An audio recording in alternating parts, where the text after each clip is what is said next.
Welcome back to the library studio here as part of the YAHOWAH vlog. I'm your host, Craig Winn.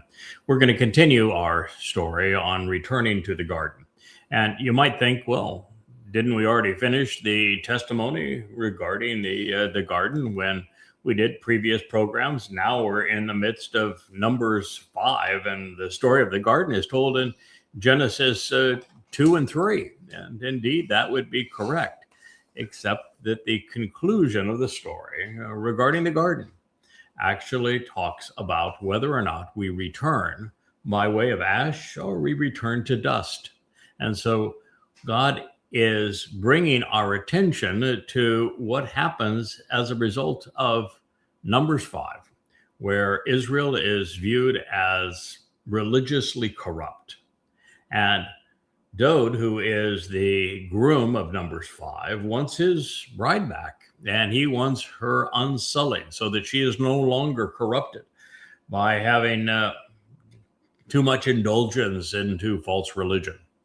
So this is how we are going to determine whether or not souls in the end are returned to the dust of the earth, just ceasing to exist, or if they are purged by the ash of the sacrifice of the AdamahParah, and therefore get to go on and witness Dowd's return, the great homecoming and family reunion, and then have the opportunity to re-enter the Garden of Eden. So what we're reading now is the story of what will determine whether or not your soul is allowed to return to the garden.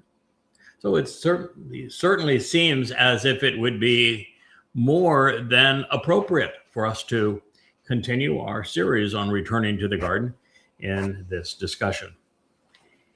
Now, by way of recap, we have recently come to deduce insights that have never previously been considered. An entirely different and more accurate way to evaluate what transpired in the Garden of Eden, why man was taken away from the garden, why there were 6,000 years between the time we were removed from the garden and the time we will be given the opportunity to return, when that will occur, and why it will occur. I think that this actually sets up one of the most profoundly important understanding of our purpose in the creation of the universe, why we're here. Since that's one of the great questions that mankind has probed for as long as we can plumb the depths of human understanding through writing, which dates back to just about 6,000 years ago when this all transpired. I believe that, think might be a better term, I think that I've unraveled the very question, found the answer as to why we were conceived, how the story of what occurred in Adam explains why we were conceived, where we failed, where we went wrong, and when and why and how we will have the opportunity to make it right again. You see, what I've discovered is that Gan Eden, this protective and enclosed, sheltered garden, conducive to life, while a real place and something that likely occurred as we have read it in the opening book of the Torah,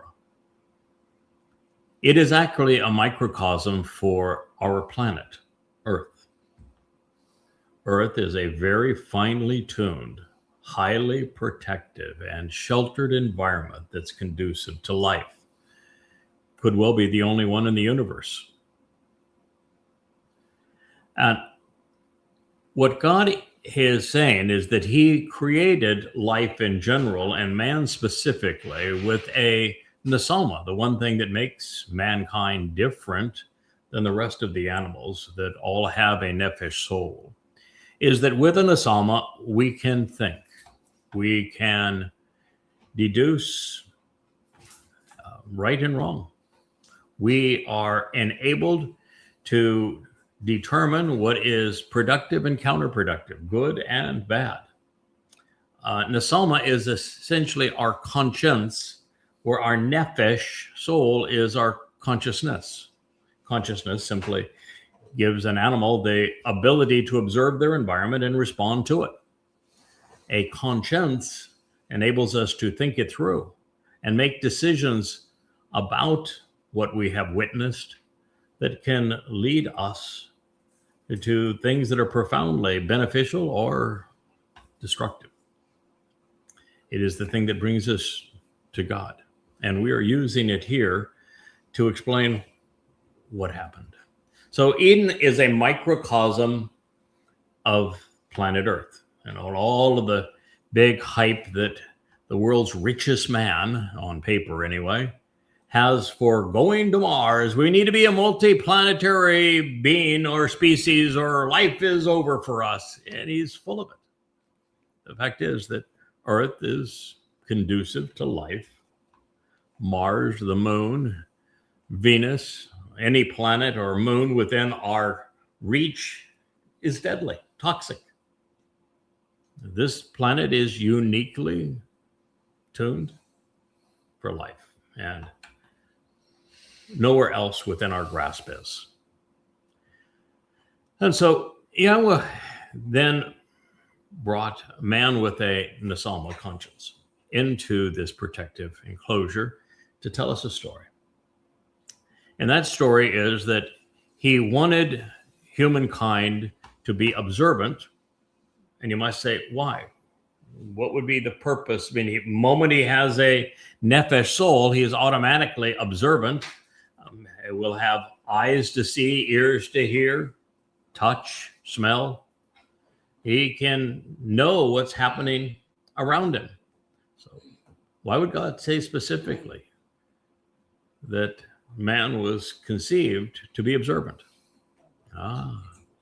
Because there's so much to see. So much more to see than trees and streams and other animals and the like.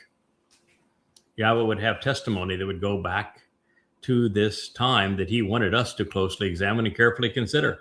And that's just the beginning of it, because the whole purpose is to calibrate a human such that we earn God's trust, so that he can do as he most wants, which is to take us on journeys of exploration throughout the known 2 trillion galaxies in our universe. It's likely many more than that. And the hundreds of billions of solar systems within each of those 2 trillion or more galaxies, even through the essence of what is now called dark energy and dark matter, so we can understand and see and explore it as well. He wants to show it off. He created something extraordinary, magnificent, and he wants to show it off, and he wants somebody to enjoy it with him. That's why we were conceived. And so Adam was specifically created to be observant, so that he could be a good explorer when released from the garden and now released from this planet. But alas, Adam didn't measure up. Second, Yahweh wanted Adam to engage, to work, to make a contribution. He did not want to engage in a relationship with Adam such that Adam was a dependent. He's not looking for entitlements and to offer entitlements. No, God does not see his entitlements as a productive thing, but instead counterproductive. He wants the relationship to be mutually beneficial. He wants all parties to it to make a contribution. This was specified of Adam, and Adam failed entirely. There is no indication that Adam did anything in the garden. He was a deadbeat. In fact, the terminology strongly suggests that he was lazy. And that's not what God's looking for. He's looking for people who are not only observant, good explorers, but those who will make a contribution along the way, who will make the experience richer for everyone. God expects us to listen. Adam didn't do that very well either. And he certainly didn't respond appropriately to God's instructions. And Yahweh wants someone he can trust. For us to be taken off this planet and into the fullness of the fourth, then into the fifth, sixth, and ultimately seventh dimensions, we have to be enriched and empowered and liberated beyond our imagination, with each increase in dimensionality being an infinite increase in possibilities and opportunities, and choices, things to navigate and understand. And God simply can't do that in a universe filled with nuclear furnaces and black holes and exploding nebula and all manner of things, particularly with time being a dimension. Because if we were to go back in time and mess things up, it could be catastrophic. And so God needs to know that if he gives us instructions, as he did Adam, that we will pay attention and we can be trusted to do as he has instructed, which Adam was not. So what God realized is that man in a sheltered and protective environment had no opportunity to grow. There was no way for Adam to ever prove himself. To develop character, to develop resolve, to demonstrate that you have the wherewithal and can be relied upon to get up once you've fallen, to admit a mistake, correct it, and move on wiser and better for it, is something that is not possible in a protective and sheltered environment. That's why with overly protective parents, children don't develop and grow. We have to be allowed to fall. We have to be allowed to make mistakes. And we have to have a parent who is willing to tell us, this is the right choice, this is the wrong choice. If you make this choice, this is the things that will happen for you. If you make this one, then, it's going to be harsh for you. But allow us to make those mistakes and then grow from them. That couldn't be achieved in the sheltered garden. There was no way for Adam to ever develop the character such that God could trust him, and there was no way for him to ever become interesting enough for God to say, let's go explore the universe. They were having trouble just exploring the garden. So it was God that ended the relationship. I don't think anyone, in fact, I'm certain no one has ascertained that, but it's quite obvious from the verb that God chose when he announced to Adam that it's not good for man to be alone. The moment he said that, he had already made the decision that he was going to leave, distance himself from Adam, and therefore the garden. So God made the decision to withdraw.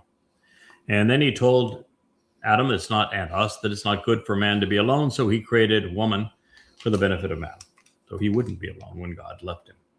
And then when it is stated in English translations that God caused the man to fall asleep, it's not caused. That verb isn't a fall. It means that God caused the fall of man. And he explains why he did so. We had to be escorted out of the garden so that we could prove our worth by being devoted, by being steadfast, by working, by listening, by learning, by growing, by engaging, by contributing, by showing that we were worth the investment in time and we could be depended upon by God. We had 6,000 years to make that journey from falling to standing. And during that time, 99.99999% of humanity has stayed in a fallen state, religious in particular. but also the overtly political and the militant. And it's not, however, universal. Noah was the first example of hope. He listened to God. He did as God had asked. He saved himself and 8 others aboard that ark, also keeping the life that God so treasured and loved in that region alive. And the ark of the flood is a wonderful example of someone doing what Adam had failed to achieve. And we also see the likes of Dowd as the greatest exemplar of all. Dowd was a man who stumbled often, who made many mistakes, but always learned from them, corrected his mistake, and moved on. Richer, stronger, better, wiser for the experience. A man who was absolutely committed to being God's co-worker, to engaging with him. And so there are now examples of people who have done this. Now, we learned other things in the garden. For example, that the most important character in the garden isn't actually Adam, nor is it YAHOWAH. It's the tree of knowledge. And what we learn is that that tree of knowledge is actually a person, as is the tree of lives.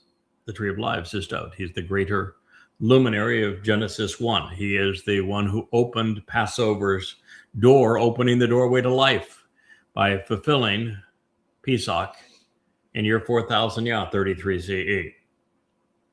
And the tree of knowledge is the one who wrote the books on how to get us back from a fallen state, from Azab, back to life, based upon what Father and Son have achieved through fulfilling the spring Moedim in year 4000 33 CE, in Dowd's second of 3 lives.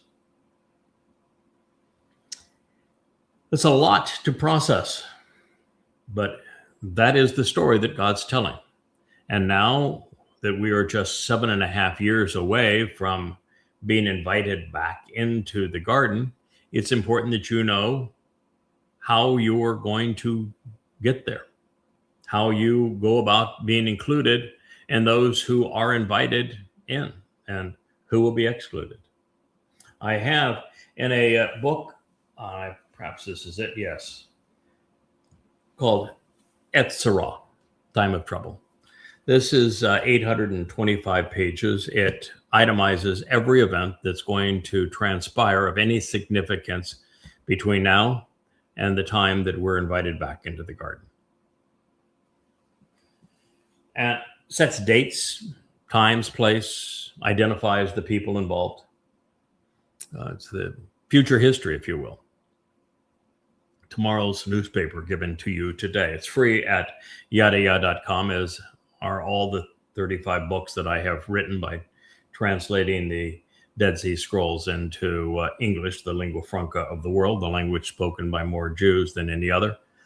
And in so doing, we have deduced many thousands of previously unheralded insights. That book is full of them. So it is our opportunity now to introduce you to the opportunity of returning to Gan Eden. Doors will be open on October 7th in 2033. It'll be 5 days after YAHOWAH and the Messiah and Melech, Son of God, Dowd, return on Yom Kippurym, October 2nd of 2033. And that's 10 days after the AdamahParah, this bull whose ashes mixed with water will purge the adulterous woman that is religious Israel of her guilt, so that this mortal remnant of Israel is not guilty anymore, is ready, able, prepared to witness YAHOWAH's return with Dowd, and then to re-enter the garden. That is God's story, and that's the context of what we're discussing here. Now, as this continues and we read of a priest, you need to know that since there are no more people, there's no longer anyone identified effectively as a Cohen or a Lowy, the priest that he's talking about here is the last witness, a man who's coming back who will act in that role. He is the one who will officiate. His name is Elia. His name means Yahweh is God. He will have been brought back for this express purpose because first he's trained in it. He led a dress rehearsal for this very event 2,888 years before he will reprise his role in the preparation of a bull surrounded by water that Yahweh ignites the flame while expunging religion and politics from the people. Exact same thing that's going to happen on Taruwah happened 2,888 years ago. The second reason that it is Elia who is going to perform the role of master of ceremonies, serving as the priest, is God likes his style. God's sarcastic. He likes sarcasm. And who wouldn't need a good laugh after all we have gone through and will endure? So the one acting in the role of priest will have her swear an oath and make a solemn promise, earnestly to affirm the truth regarding herself at this moment in time. She is indicative of Yisrael. Now, I know that Yisrael is a masculine name, but the fact is that God is using the metaphor of an adulterous woman to describe the religious infidelity of Israel. The introduction to this discussion in Numbers, Bamidbar 5, makes that very clear. And it's Hosea that also is the one who Yahweh uses to make this clear. Yisrael was divorced through Hosea for religious infidelity. And that's why Yahweh, before issuing the letter of divorce to Israel through Hosea, approximately 2,700 years ago, had Hosea marry a religious whore. Because the religious whore is symbolic of Israel. So it is the same story here.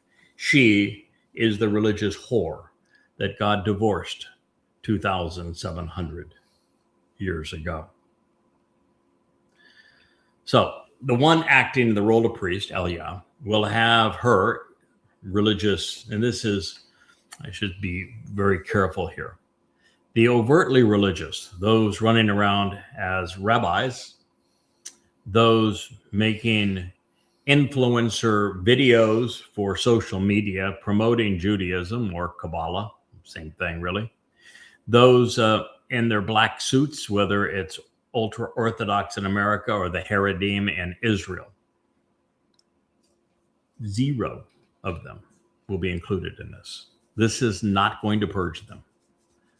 The worst of them will be sent off to Sheol. The best of them, which are still horrible people, will have their souls extinguished at this time. This does not include anyone who is overtly political. If you are active in your political party on behalf of Likud or any other Israeli party, blue and white, you name it, you're not going to be included. You will be expressly excluded. If you're a Christian, you will be expressly excluded. If you are Muslim, you will be absolutely excluded. If you're an anti-Semite, excluded. Conspiratorialist, excluded. The only people, a part of the mortal remnant that will benefit from this test provided in Numbers 5 of what's called the adulterous woman, are those who have the stench and stigma of religion and politics by omission rather than commission. This is actually explained in quite some detail, with the bull providing remission for omission versus commission in Numbers 15. And in this regard, if you have been misled, but Yahweh detects something in you that says there's a possibility that you could perform well if allowed to return to Eden, he will allow you to take this test. If he and his Ruach decide otherwise, you'll either be sent into Sheol for being aggressively religious, or your soul will dissipate into nothingness. So that's who we're talking about here, is Israelites who are still singed with the stench of religion and politics, but are not overtly promoting them, either of them.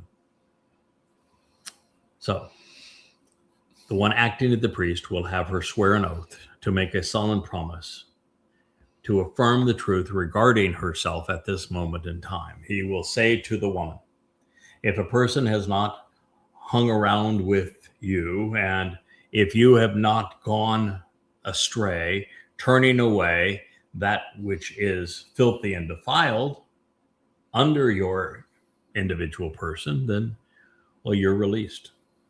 You're pardoned. You're innocent. You're free. Free from what? Free from what? Free from what? What is the single worst episode in the history of the children of Israel? It's the waters of Meribah. That's what Hamar represent. Min, Mayim, the waters, from the waters, Hamar, of vexing and provoking bitterness. Most Jews in particular parade around with their Torah as if this was a great book vindicating Jews. Somehow this is something that makes Jews important and empowers them, speaks well of them, extols them. Not the truth, not even remotely. The Torah condemns Jews overwhelmingly, unabashedly. Now, the first book of the Torah, Bereshit, doesn't even speak of Jews.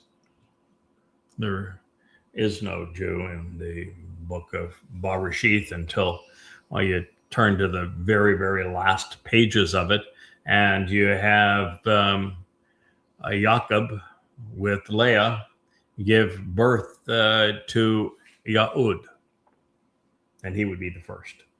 But he's Yahud, not Jew. Jew is a corruption in the 17th century of Yahud. Yahud means beloved of Yah.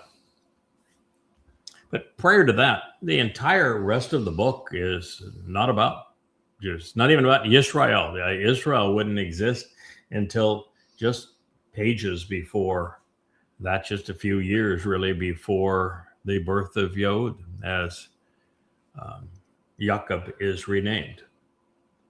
But these characters are all Babylonian. They're all Goyim.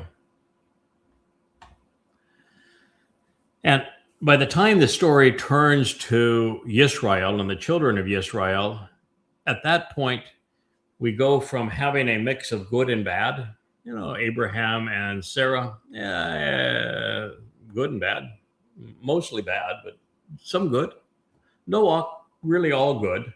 But for the most part, it's good and bad. Adam, some bad and some bad. Chawa, mostly bad. So we go from the potential for good and bad to by the time we get to Israel, it's horrible. I mean, Jacob did some really dunderhead things, said some dunderhead things. He's not a really good, very good guy. God affirmed the covenant with him because, well, he was that guy. But wow, I mean, he even gets the blessing because his mother lied, deceived his father. And the birthright is taken away from Esau. And because Esau married Canaanite women when his parents didn't like that very much. But from the time that the children of Israel are born, it's all downhill. And they start off by hoodwinking some people in the community to get circumcised, not because they wanted them to participate in the covenant, because they wanted to rob them. And when they were pained from the circumcision, they attacked them. That's pretty low. That's a low blow, as they say.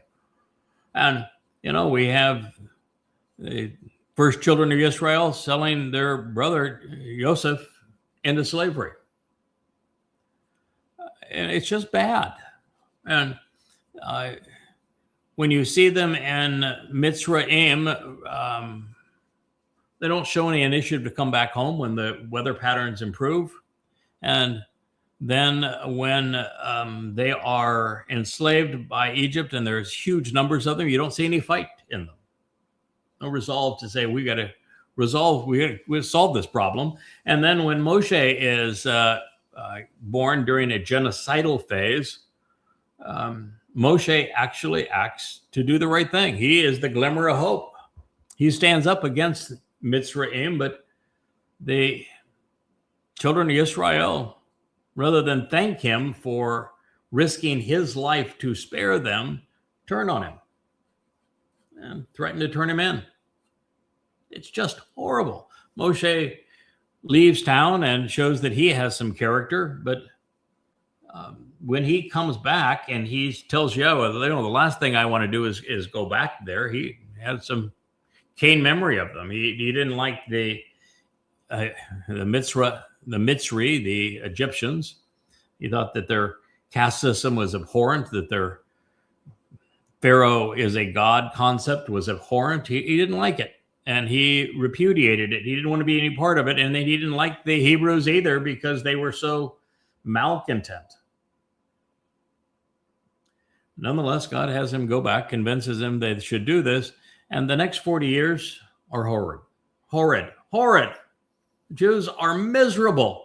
When you're holding up your Torah and saying, wow, this is the story of our liberation from Egypt and the story of us being the chosen people and of our Hashem doing, great things for us and bringing us into the promised land. It is horrible. You are reprehensible. And you don't even get to the point of the golden calf before you're screwing stuff up. You get to Nuweiba Beach and you're begging to go back to Mitzrayim and be slaves. You didn't handle the crossing well at all. And you get to Choreb and you build a golden calf. And from that moment on, you never stopped being religious. It was just shortly thereafter that you told Yahweh to shut up and go away, that you never wanted to see him or hear from him again. So when you're holding up your Torah and you're kissing it, be kissing your sweet ass goodbye. It renounces you because you were renounceable. You were deplorable. You want to call Moshe the great rabbi, but here's the truth. He wasn't a rabbi, and he hated you.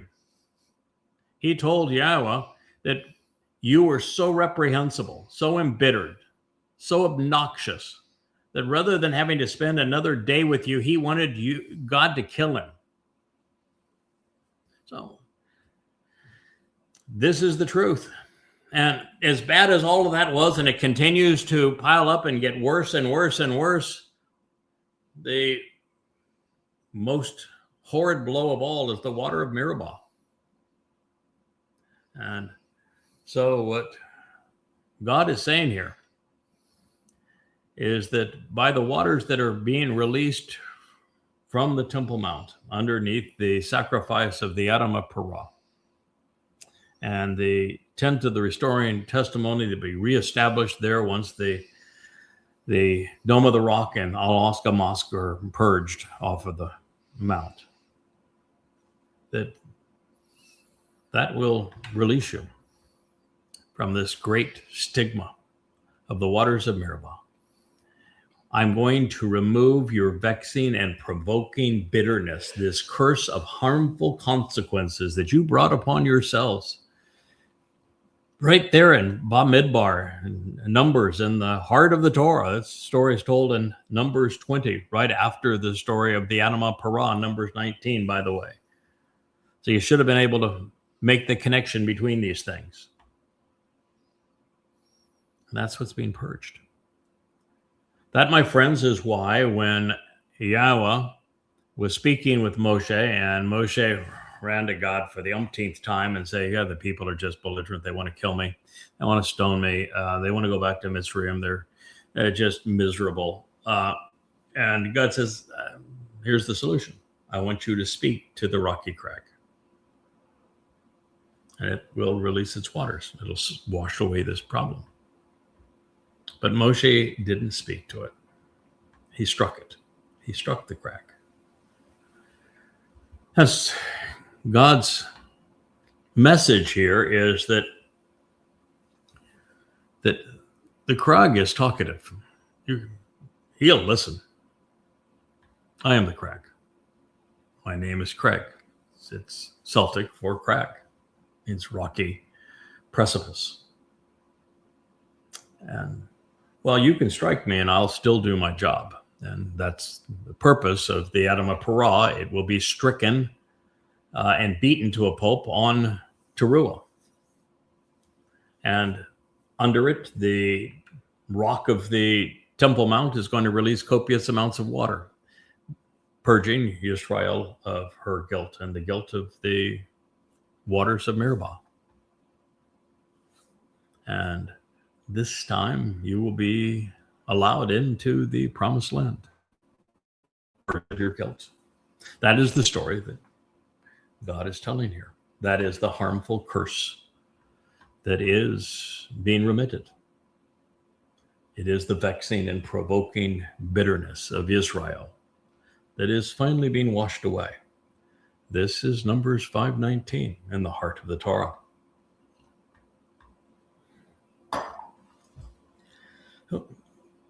This is similar, as I have shared with you, of the presentation in Hosea, where Israel is equated to a religious prostitute, prompting God to divorce Israel.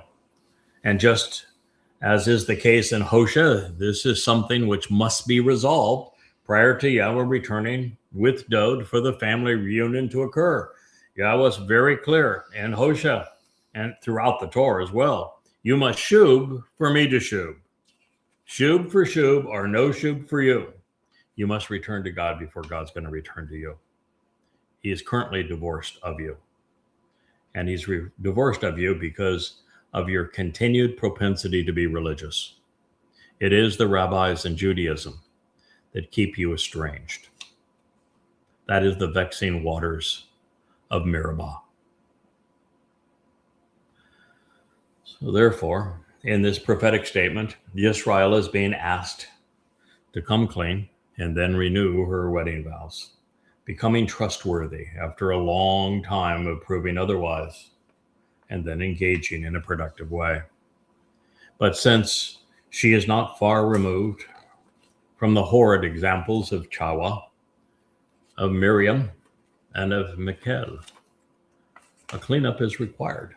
But in this case, Yahweh is proposing an innovative solution, one that has been in place for many thousands of years. He said, by contrast, branded and stigmatized as a sign of ownership by another. Satan, religion. You have gone astray. Beneath and oppressed by your man. So indeed, you're polluted, you're unclean, you're filthy. A person is being offered to you as a gift, with him having, or will have it, laid down his life for you, such that you separate and choose to part, disassociating yourself from your prior choice of men. Numbers 5:20. When you read Numbers 19, you know who that individual is. He's the AdamahParah. And the AdamahParah is not a red heifer. He's a man. And that man, who is also known as Obed-Edom and the man from Edom, he is referred to as Ha-Nakri, the most observant foreigner, and of the choder of the stem from the fallen tree stump that was once Israel. This man is the one who, as a bull, a par, who has become productive, parah, and as a man, Adam, who is bloody red of the earth, Adamah, will make this sacrifice voluntarily for you. And it's that sacrifice that will purge you of your guilt at this time. He will have laid down his life to separate and disassociate the whore of Israel from her choice of religious whores, so that you're no longer branded or stigmatized, so that you're no longer owned by the rabbis in Judaism or by Christianity or Islam. A man is offering his bashar body, his life, as a gift for you. And that man is not actually one of you. Horrors of horrors. Not only do you have to acknowledge that the rabbis have been the greatest enemy of Israel for the last 2,000 years, and the very thing that has kept Jews estranged from God is Judaism.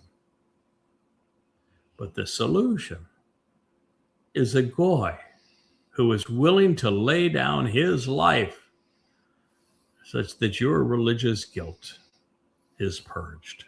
It's beautiful in a way, because where Jews went wrong, and it is still to this day, you didn't listen to God when he said, do not accept the ways of the Goyim, which he was very adroit in explaining. Don't be religious, don't be political. And what did you become? Religious and political. There is no people on earth that are more juxtaposed to their religion than Jews. Judaism and being Jewish are considered coterminous in most people's thinking, even in many Jewish mindsets. The integration of religion and politics and ethnicity is greater among Jews than any other people on earth. It's the very thing God said don't do. He said that the integration and commingling of religion and politics is Babel, and that you should walk away from it, and yet you went right back to it. And so, with that being the horrible example of the Goyim that you brought into Israel to destroy Israel, it is now a Goy who has disowned religion and politics, who is going to purge you of religion and politics. God's very, very clever. Much smarter than the rabbis, I will assure you. Religion is stigmatizing. For Jews, there is none worse than Judaism. And we say, oh no, compare Judaism to what Muslims are doing. Without Judaism, there are no Muslims.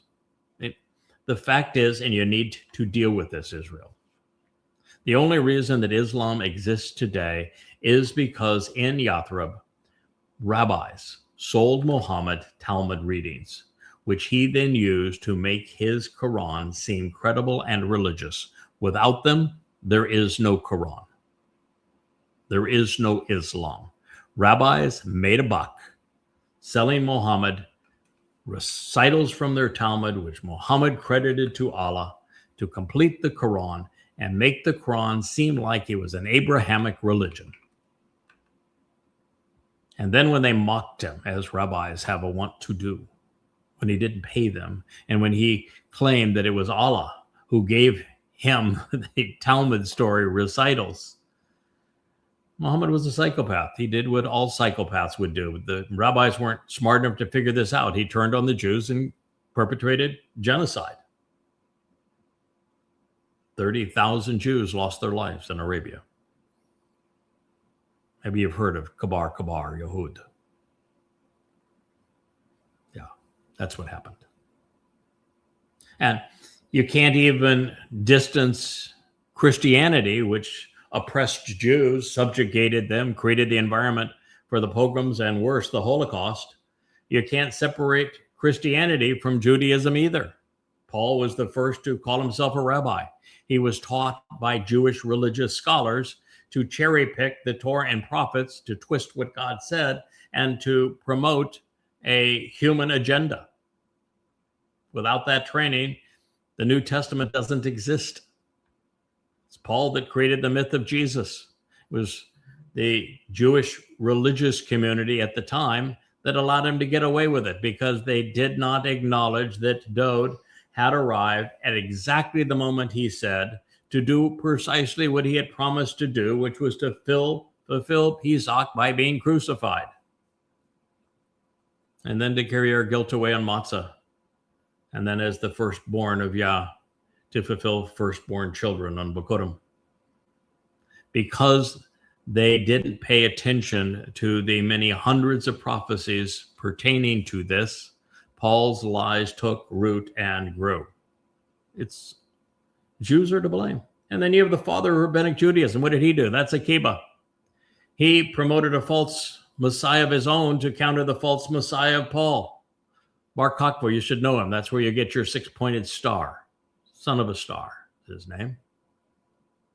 He brought the wrath of Rome on Israel. He caused hundreds of thousands of Jews to be crucified.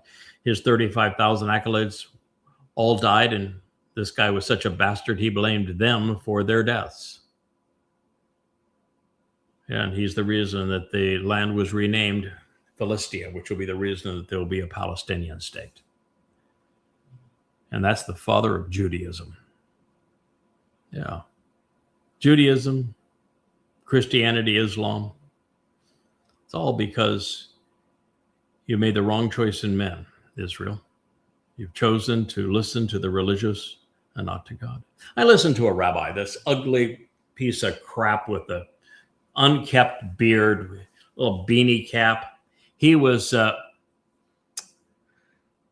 lecturing on how the menorah that is shown on the Ark of Titus, that was taken from Israel during the time that the Romans came in to destroy the Second Temple, how that was wrong. And he knows it's historically wrong because Maimonides draws it with little feet at the bottom of it. Little feet at the bottom of it. And since Maimonides is the father of Judaism, also that Maimonides is historically correct, and the fact that Maimonides lived in the 12th century, we won't bother with any of that. The fact that Maimonides grew up in an Islamic culture and served Muslims, we won't talk about that. The fact that Maimonides' 13 principles of Judaism are all wrong, we won't talk about that. The fact that Maimonides' timeline is 197 years off, and we haven't figured that, we won't talk about that. The fact that Maimonides didn't know Yahweh's name or anything that was intelligent. No, the fact that he has a drawing that has three little footsies for the menorah, oh, that's the historically correct one in the 12th century CE, not the one described in the Torah in the 15th century BCE, or the one depicted in stone in the 1st century CE. That's how obnoxious these people are. And yet you listen to them. You pay their salaries, Israel. You bribe them. Why? Yeah. Judaism is a sign that your soul is owned and controlled by another. God-forsaken rabbis. And in this case, since most women are controlled by the wrong men, and in Judaism, it's just like in Christianity and in Islam, women have very few rights. They are stigmatized by them and told to disassociate from them. You want to end a religion? Have the women stop being religious. Of course, it's funny in a way. The very goy that Israel will want to dismiss for being a filthy Gentile will be the most effective means ever of cleaning them. Sort of like an astringent, I guess, huh? The AdamahParah, this fruitful man of the ground, will be horizontal at this time, having laid down his life so that Israel may live. I will fall so that you may stand. I have stood so that you may rise.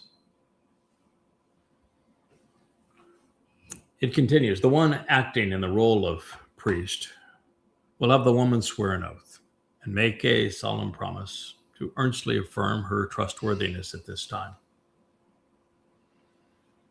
by way of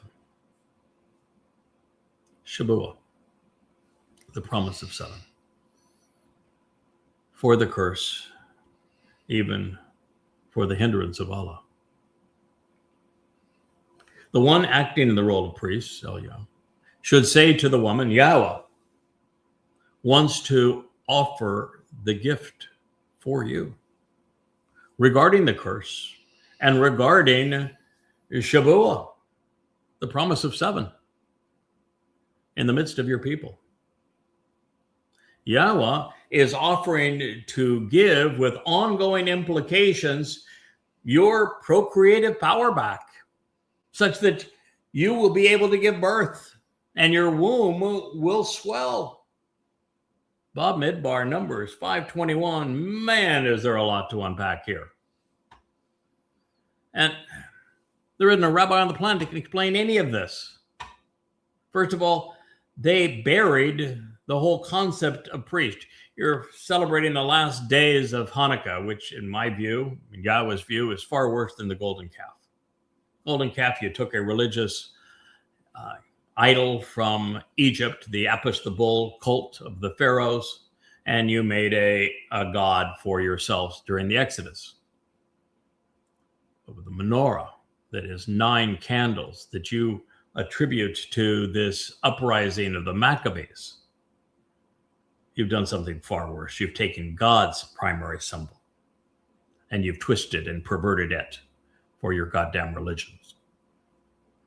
Yeah, Hanukkah's far worse than the golden calf of the Exodus. And you know what God did with the people who built the gold calf? They had the earth swallow them, dust to dust, shall we say. But you don't recognize that the Maccabees, what they wanted to do was to do away with the Lowy Cohen, such that they would replace them because they thought they were better, because they were greedier. I know it's all draped now, and they opposed Greece, and Antipas was bad, and the Greeks were bad, and they were pagans, no doubt, and Jews didn't much like being controlled and oppressed. But the fight was, you should read this story because it's hideous. The fight was over who would control the priesthood, with rabbis ultimately being men who were chosen by men as opposed to a ethnicity set aside by God.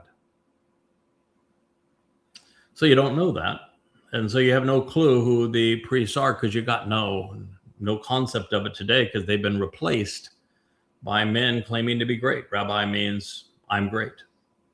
So the one acting in the role of priest, not rabbi, will have the woman swear an oath, make a promise to affirm her trustworthiness at this time by way of Shabuah. Now you Can't figure this out either if you're religious. You've got no concept of what Shavuot is. Shavuot is the next harvest. It is a barley harvest, which means that the beneficiaries will all have capitalized upon what David did when in 33 CE, year 4000 Yah, he fulfilled Passover, Matzah, and Bikurim.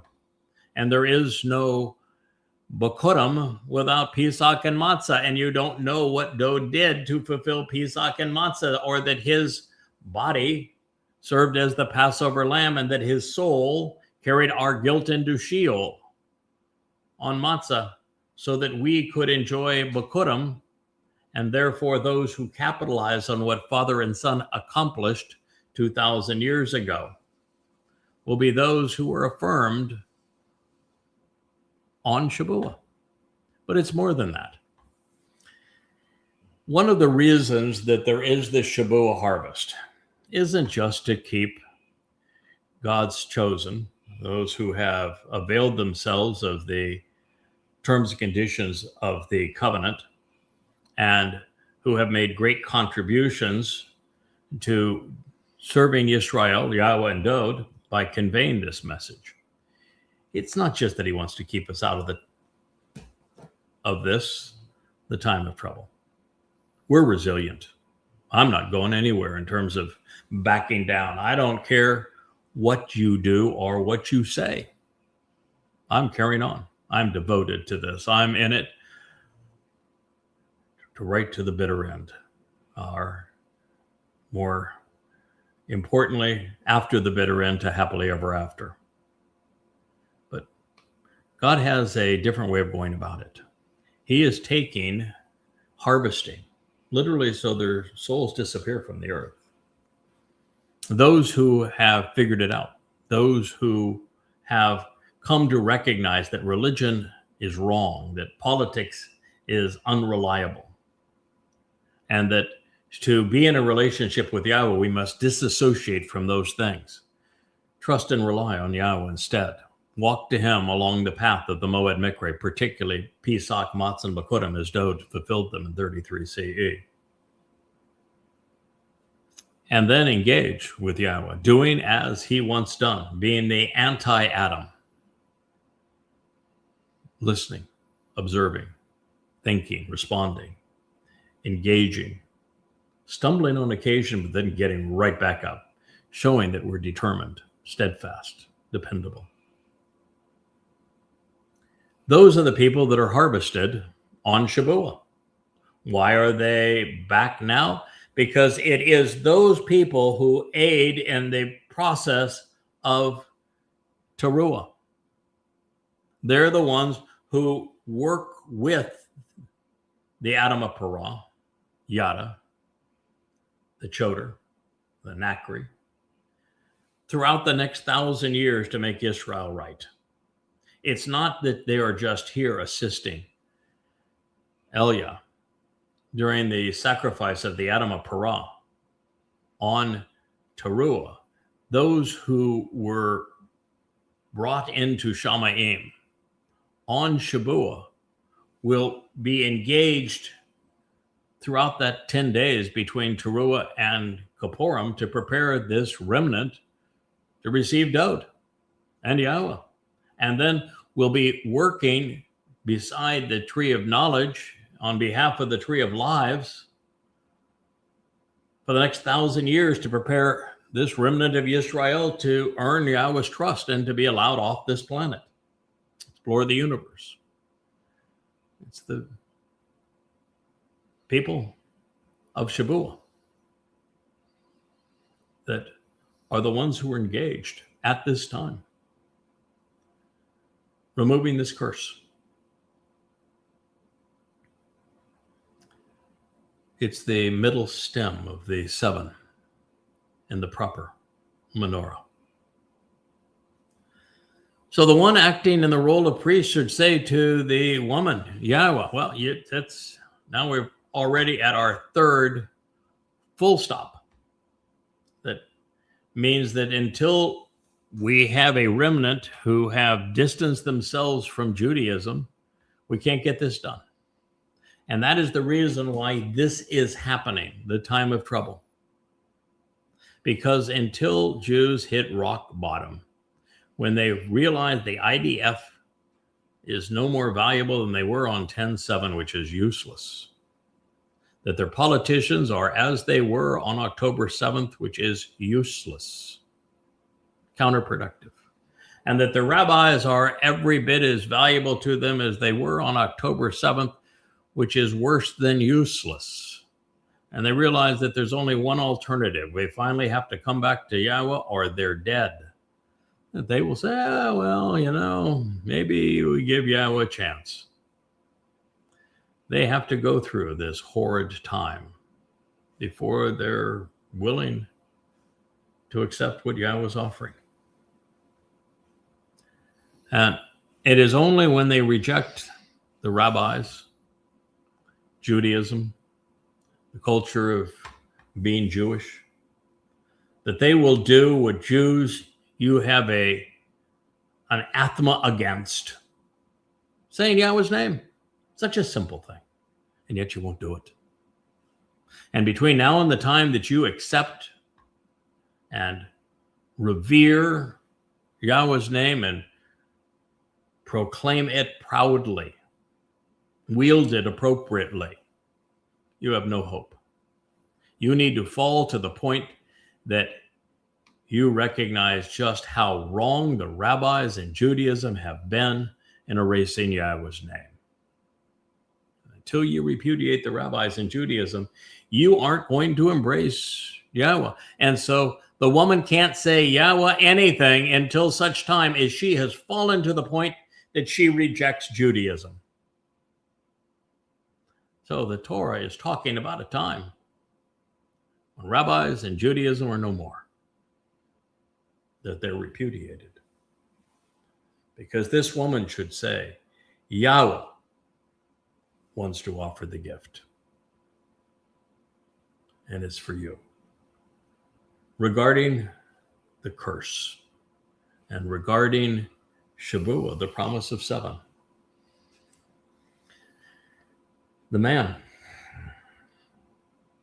whose body will be struck as the rocky crag on the top of Mount Moriah, the Temple Mount, on Taruwah, for the benefit of Israel, to purge the guilt of religiosity and politics. He is Mr. Shavuot. He is called the Zeroah, which is the one harvesting and cultivating this ingathering. He's the first to ascertain what it represents, when it will transpire, who will be in attendance. And without him determining the proper pronunciation of Yahweh's name, and that Dowd is the Messiah and Son of God, our Savior and returning King, who fulfilled Pesach, Matzah, and Bakodim, making Shavuot possible, there would have been no Shavuot. And so he's the one that told you everything you need to know about Shavuot, and this, the 9th volume of YAHOWAH, one of 35 books, free at YAHOWAH.com. I would advise you to read it so that you know why you're being asked to speak Yahweh's name, to acknowledge that the gift that has been offered to you regarding ending the curse because of what has been done by the man who is fulfilling Shavuot, doing so in the midst of your people, because he will be doing this for you and for Israel. So we're reminded again, Yahweh is offering to give with ongoing implications. It's a gift. And for all of these 6,000 years, Israel has been experiencing religious miscarriages, political miscarriages. Mitzrayim, the Egyptians began to perpetrate genocide in Egypt at the time that Moshe was born. And the Assyrians attempted genocide after the Egyptians, as did the Babylonians. And Certainly the Muslims have. The Marxists known as Nazis have. The world is calling for genocide of Jews today. Your creative power has been reduced, Israel. And we're offering to make you productive again. The barren woman will conceive. And what this means is that during this return to Gan Eden, as you are invited back into the garden to prove that you have what it takes to impress God, to earn God's trust, to show him that you'll never go back to religion.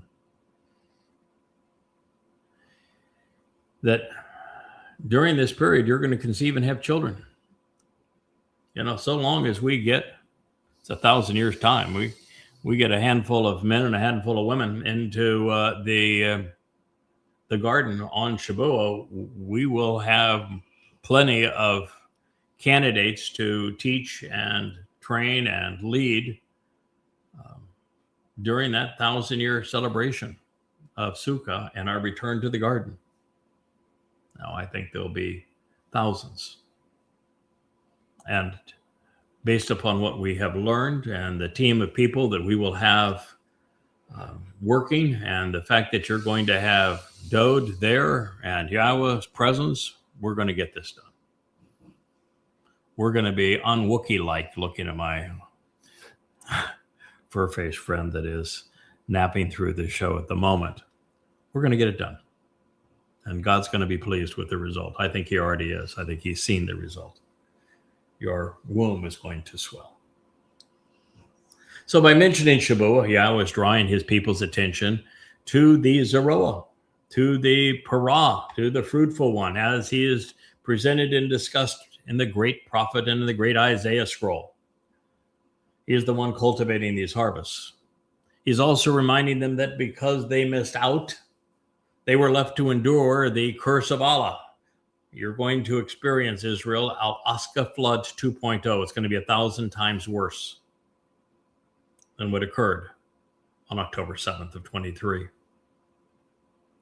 Going to be 7 years of terror and torment at the hands of sadistic and demonic Muslims driven by deceitful Marxists. The time of Israel's troubles is Islam's final opportunity to slander, abuse, plunder, abduct, and kill Jews. And they're very good at being bad.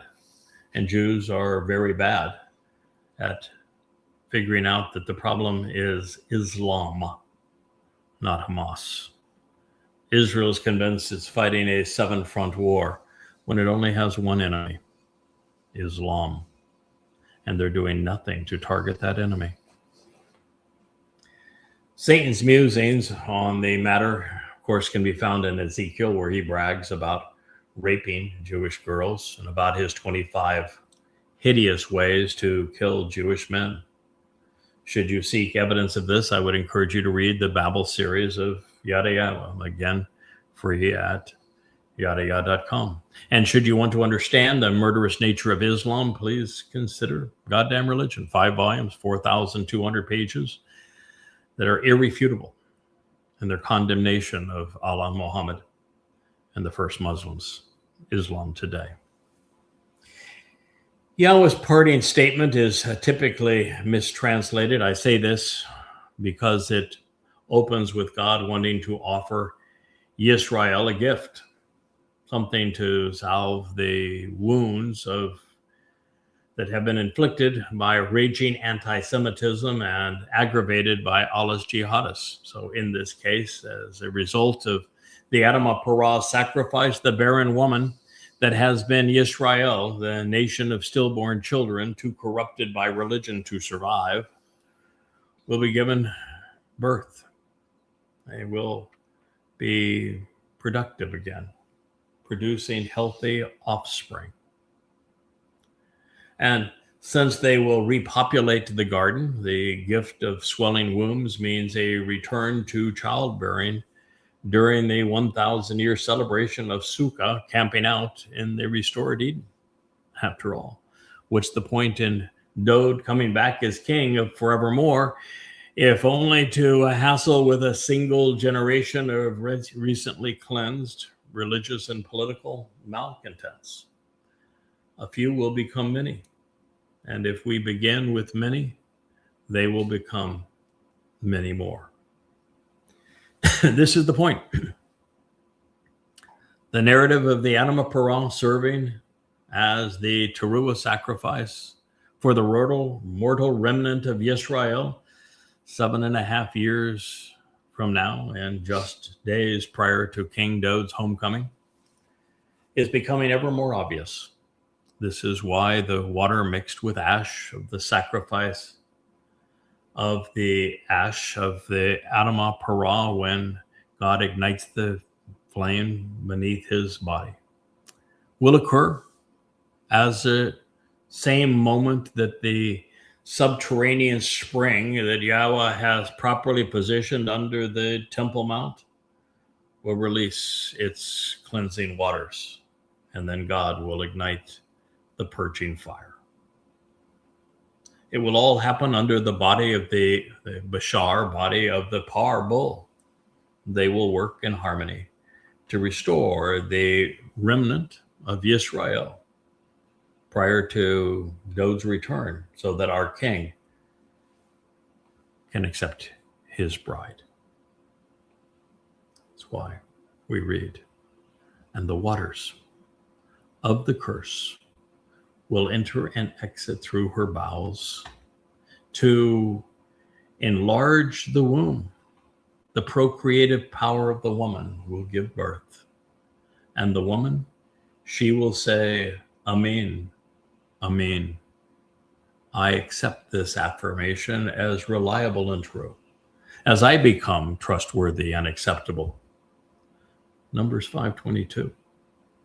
Then the one acting in the role of priest will write that which pertains to the curse in the record, documenting it, and then he will blot it out, wiping it away and destroying it, along with the waters of the disagreeable bitterness and poisonous toxicity. 5:23.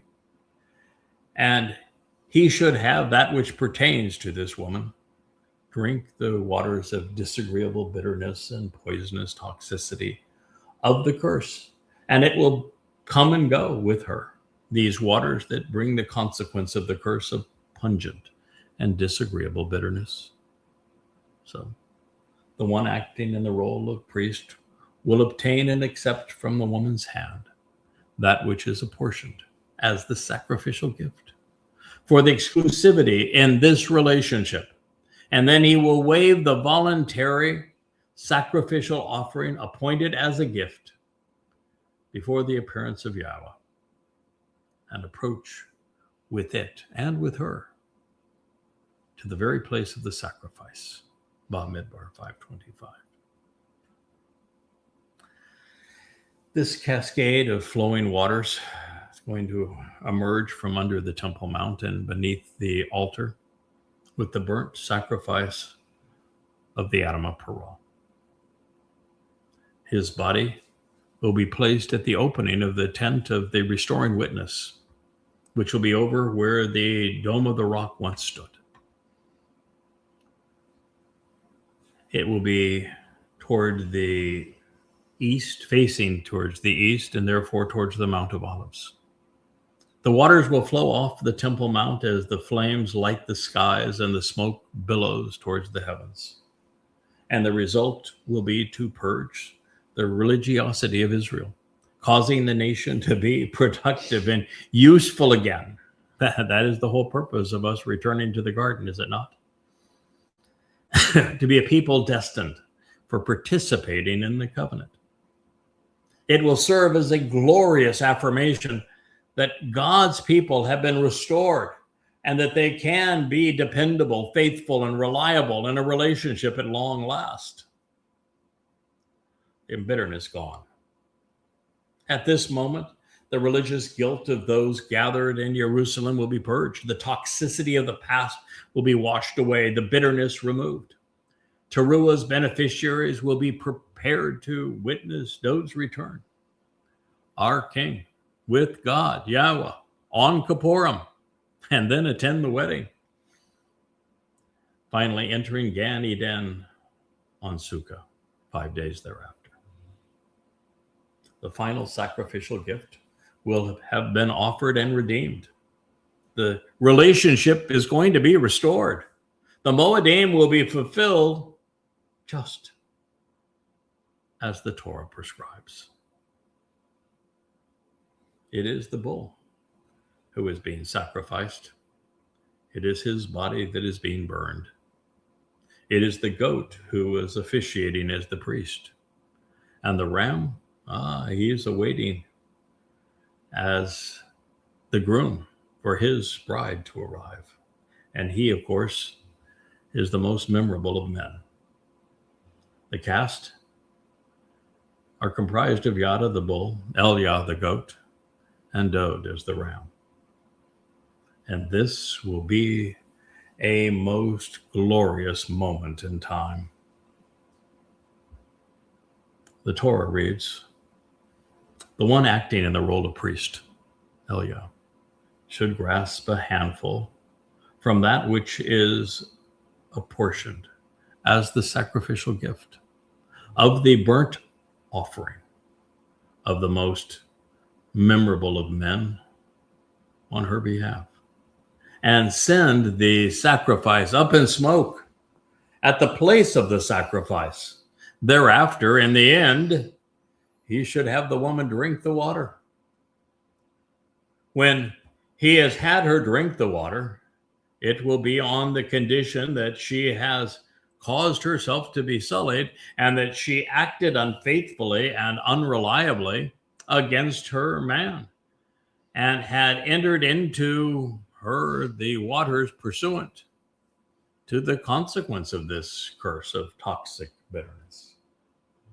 But then she will have swelling in her womb from her procreative power to give birth. The woman's time, that woman's time will end, along with those who remain cursed in the midst of the people.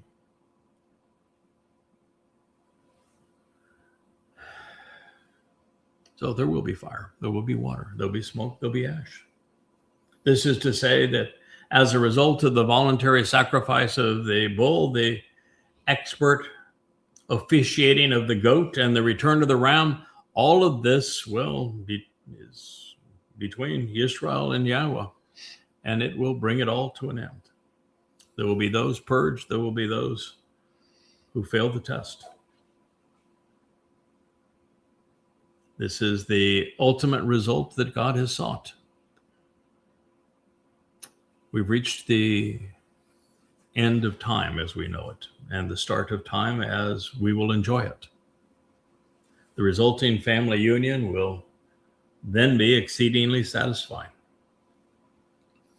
The infidelity of religiosity will finally be washed away. Souls purified by the water, the fire, and the ash. The curse of toxic bitterness that had reached its zenith at Meribah during the Exodus will be abated. Long barren and since being unable to bring a child into the covenant, the curse will finally be lifted. Israel will no longer be barren, pursuant to the Bereth. She will be given access to the tree of lives as her Messiah returns, and they are betrothed. And if the woman is no longer sullied, if she is not defiled or polluted, then she will be cleansed and restored. She'll be purified and renewed.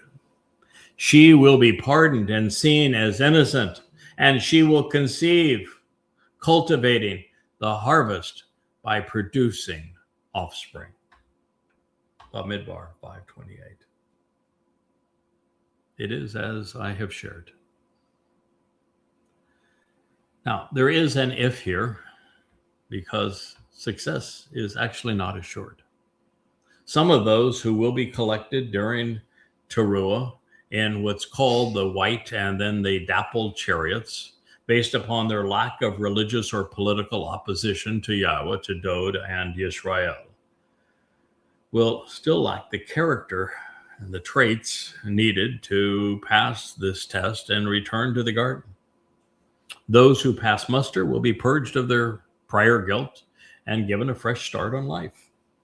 So this speaks of the role of the AdamahParah in making that determination and pardoning the mortal remnant of Israel prior to the fulfillment of Kippurym and Sukah.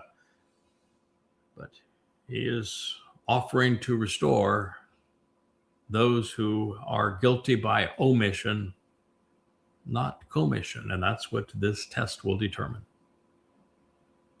Restored, God's people will be given the opportunity to be productive again. This will be the antithesis of what was experienced with Adam. And in this regard, Zerah speaks of conceiving, cultivating, and collecting the children who will enter and complete the covenant. It is the fruit of the Taruwah, of Moshe, of Dowd and Yada. It is the very fruition of the Torah. And that is why we read, this is the Torah guidance and teaching for jealousy and for exclusivity in the relationship. When a woman has gone astray and has turned away beneath and oppressed by her man, as she trashes herself, making herself filthy and polluted. Bamidbar 5:29. Israel became very, very good at aggravating Yahweh and has remained that way for the last 34 centuries. Well, Yahweh composed his Torah. They were cheating on the relationship with replacement gods. So this is the solution, God's guidance on returning home after having wandered away for 3,500 years. It's time to come clean. It's now or never. The AdamahParah awaits. King Dowd is the man who is zealous for his bride. He is, however, not going to share her with a rival. He either gains her undivided attention, putting religion and politics aside, or, this is what we read. And for the man, when for the benefit of the relationship, he crosses over to the other side for this with a zealous spirit, seeking exclusivity in the relationship. And he becomes now passionately zealous, desiring the undivided attention of his wife.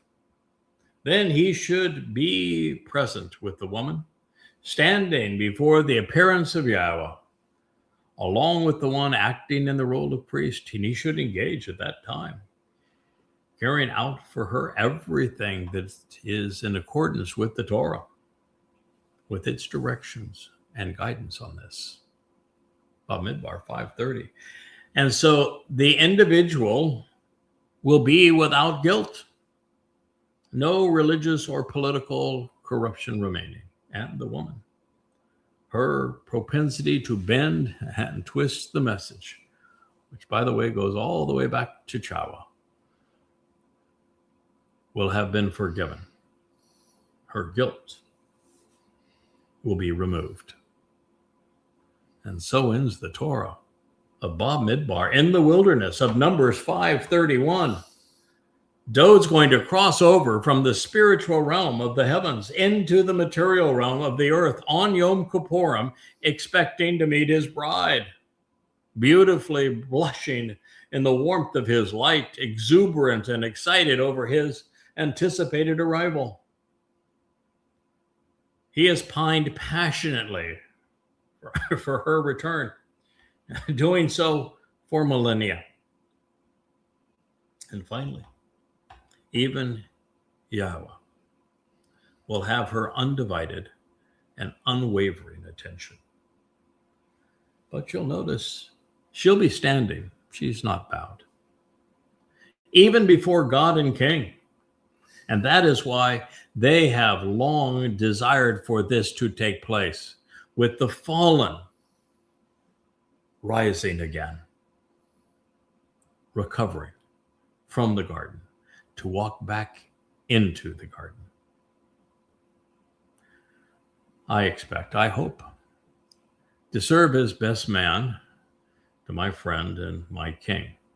And I anticipate that Leah will officiate the ceremony with Yahowah, walking the bride down the aisle, and it will all be in accord with the Torah.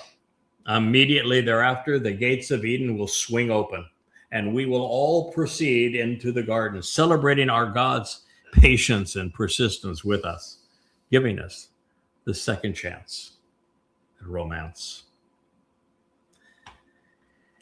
In this reading, we learn that when Yahowah caused the fall of man and our exclusion from the garden, he had a plan already in place that would allow us to grow up, to come clean, and to demonstrate that we could be trusted at long last.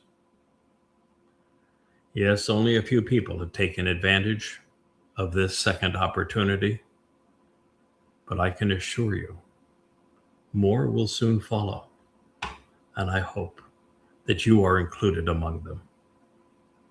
Good day from the library studio of the YAHOWAH blog.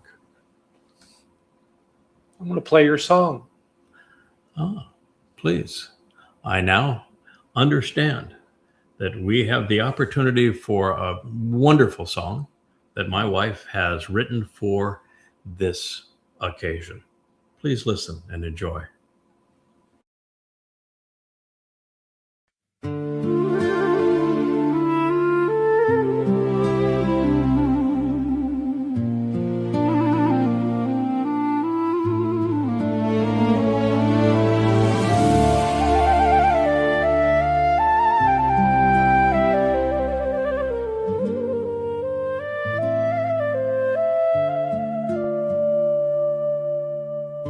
Children of Israel, hear my voice.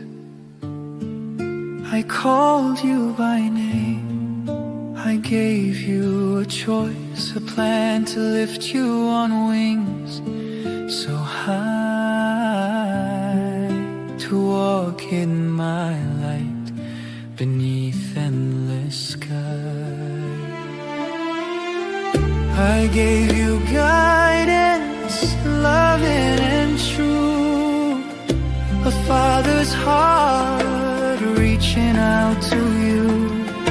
But echoes of silence answered my plea. You turned from the truth and chose to be free, free to stray, and that you are.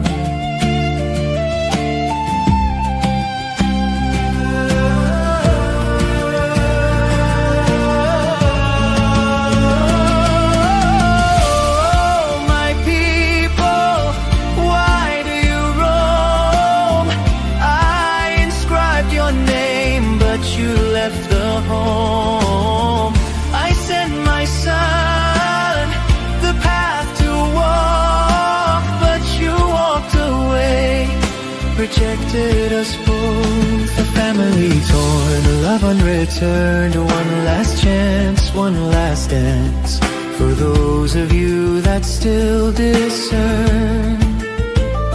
The path less traveled, yet it shows the way our voice grows cold in the night, sway our lament, our unanswered call.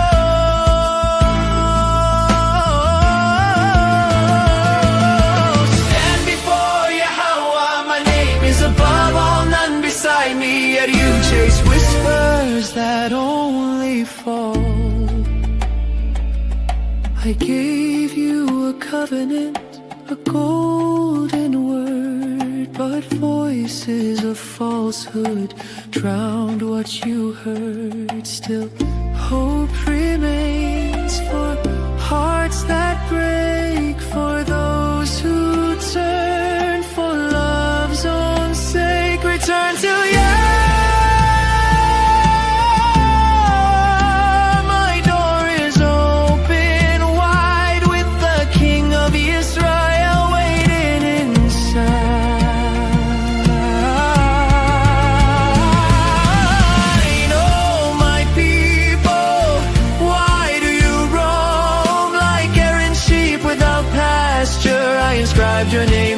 Shamayim, your home. I sent my son, Dowd, as the path to see, but you walked away, rejected me. A family torn asunder, a love unrequited. In my open arms are those who discern rightly. Two men standing in the standing place. The sign of Zion marks the ground in the place where I put my name.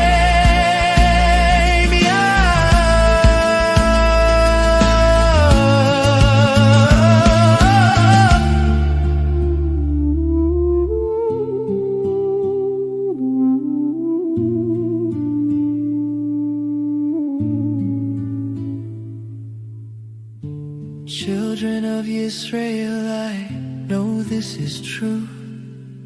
No greater love than I have for you. Though broken hearts and paths astray I wait for you to come home.